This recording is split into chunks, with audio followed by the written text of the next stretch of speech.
Hi, I'm Peter Birch. Welcome to this week's show where we're going to talk about setting up baby lizards and snakes. Welcome to CrittaCam.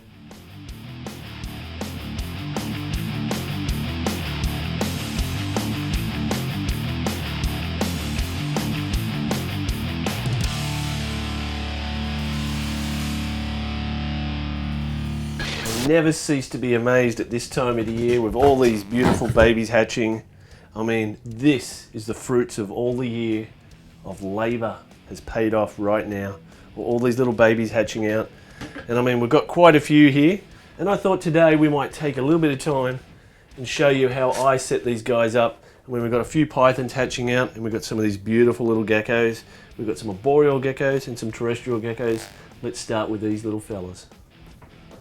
We're here in my lizard room where I've got these beautiful little geckos set up. These are an arboreal species, so they like to climb up vertically. And for that reason, I've chosen an enclosure that stands up vertically. More importantly, the whole room that these guys are encased in is a fridge panel room, which means it can maintain a temperature. This room maintains a temperature of about 32 to 34 degrees Celsius most of the time. So that's the ambient air temperature. With some of the different enclosures and different animals, they have hot spots which elevates their temperatures, which allows them to do what they need to do. But this particular species, I don't use any heating at all. Just the ambient air temperature seems to be perfect enough. Now with the enclosure, I use sand on the ground. And I mean, yeah, some people say sand's bad for impaction, but this sand is so fine.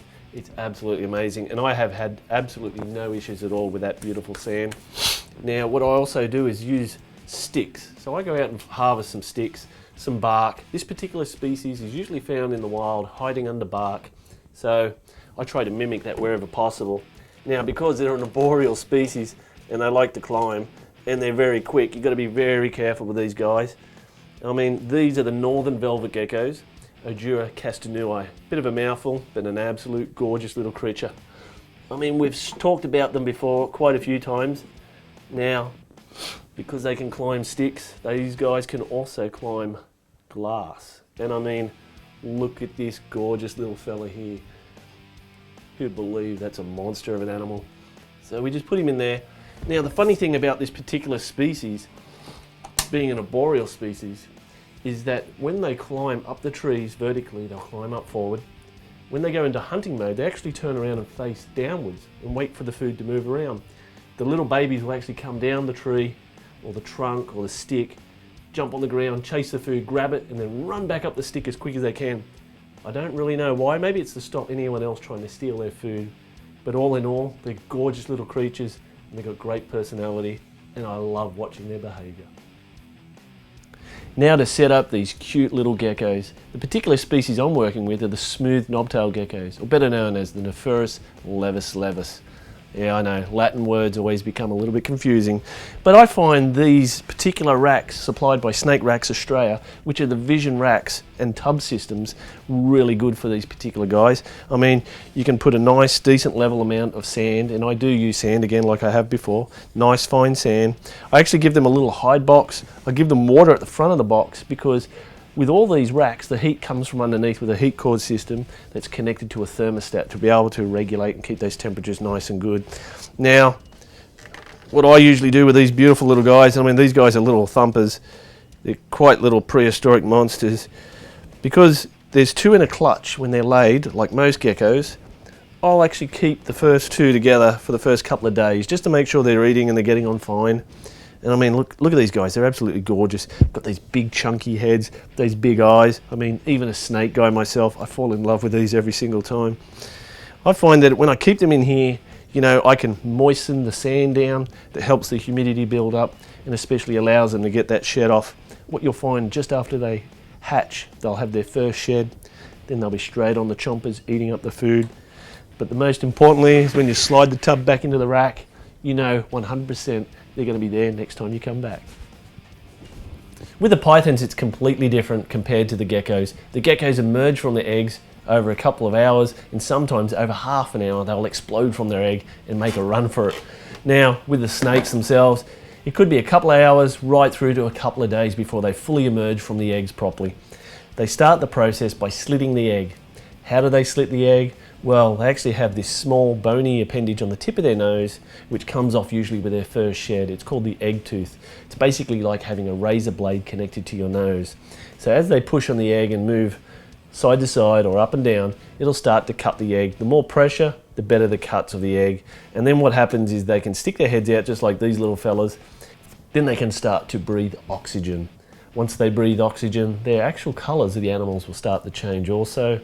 But with that oxygen, will actually give them more energy to be able to emerge fully from the egg. They'll pull themselves out of the egg, and usually I wait till they come out of the egg and pull themselves right out.